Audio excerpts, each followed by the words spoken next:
like to make an interview about your profession in line of our strands, accountancy, business and management, or ABM, as our performance task in our subject in empowerment technology.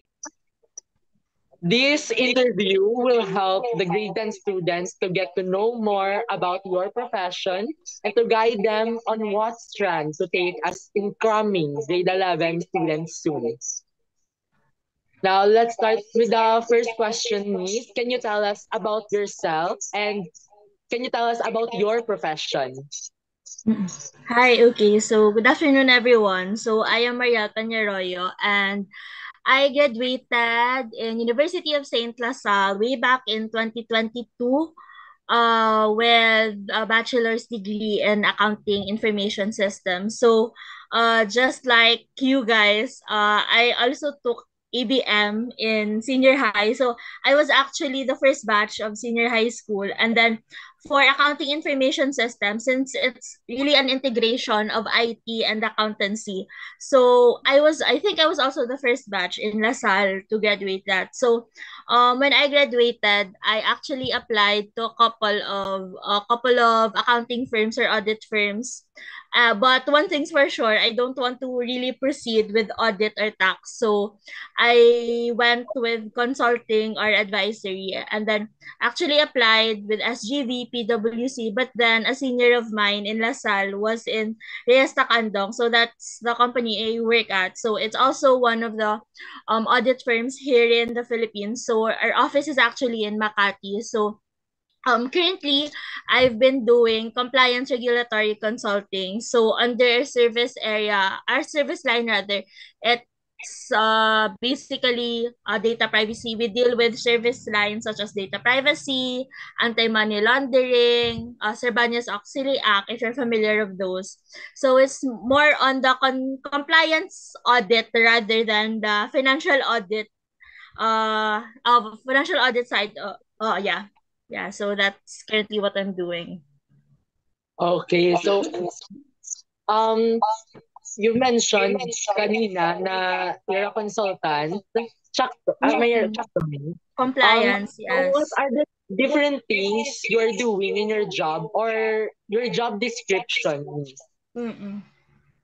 Okay. So actually, I am a senior associate. So I've had experience in data analytics, if you're familiar with those. So I automate processes. So for example, bank reconciliation. I think bank reconciliation was already discussed in senior high. So we automate it. So that's on the data analytics side. So currently, I'm with the compliance. So for compliance, what I specialize in is Data Privacy Act of 2012. So we check organizations if they're compliant with the DP of 2012. So if you can see right now, meron ng NPC seal sa mga entrance, yung mga NPC seal, yeah, data privacy.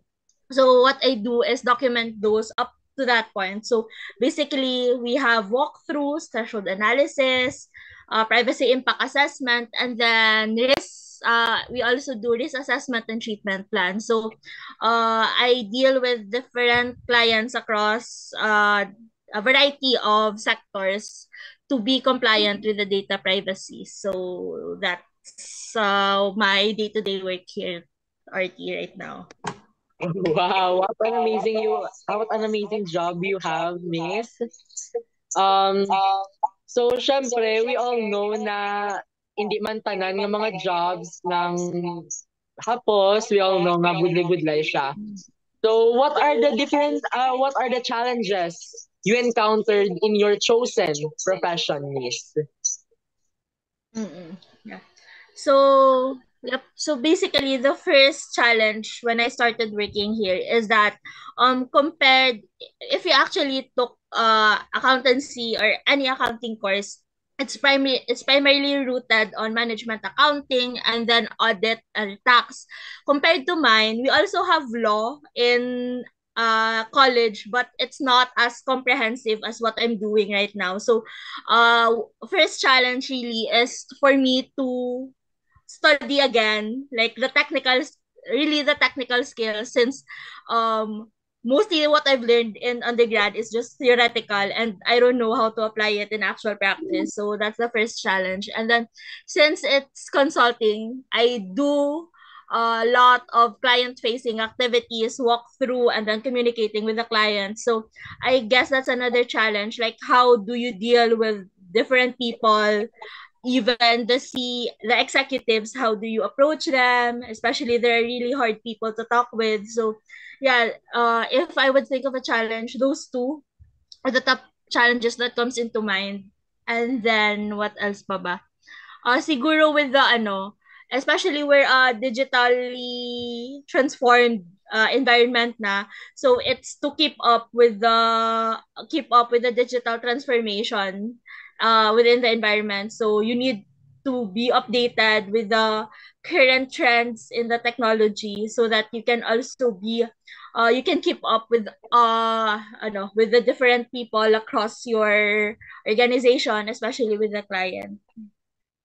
Ayo.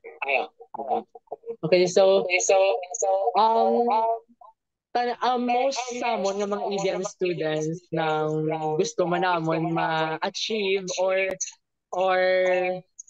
ma-achieve ang work mo subong, miss, mostly salmon. So can you give us a message that you want na nga, can you give us a message kung paano maging successful on how to become a successful person like you right now? Oh. Actually, if success lang, hindi pa siya successful. But, pero siguro, what I can give you tips na lang is to uh, study well, even though study well and develop a good work ethic. Siguro yun na lang. Rather, you can be the smartest person in the room, pero if you don't have a good work ethic, then it's not that you will not achieve as much in life. So having a work ethic includes being polite to others, like develop your soft skills, especially your communication skills. Since even though you may not be the smartest person in the room, as long as you have the determination and you're responsible enough with your work, then I highly believe that you can achieve everything that you set your goals at. Yun siguro. Thank you, miss. Sige. Thank you very much, Kidney, sa inyong mga time subong. Kabalo Mm-mm. kami mga fight imo schedule or busy Sige, ka. okay lang. Give us time para mag-share ng imong mag-share kung anong imong mga obra and ma-inspire man samon ng mga ABM students and sa mga upcoming ABM students. Thank you, miss, and God bless. Bye, miss. Sige. Thank you. Good luck sa inyo. Bye-bye. Bye-bye.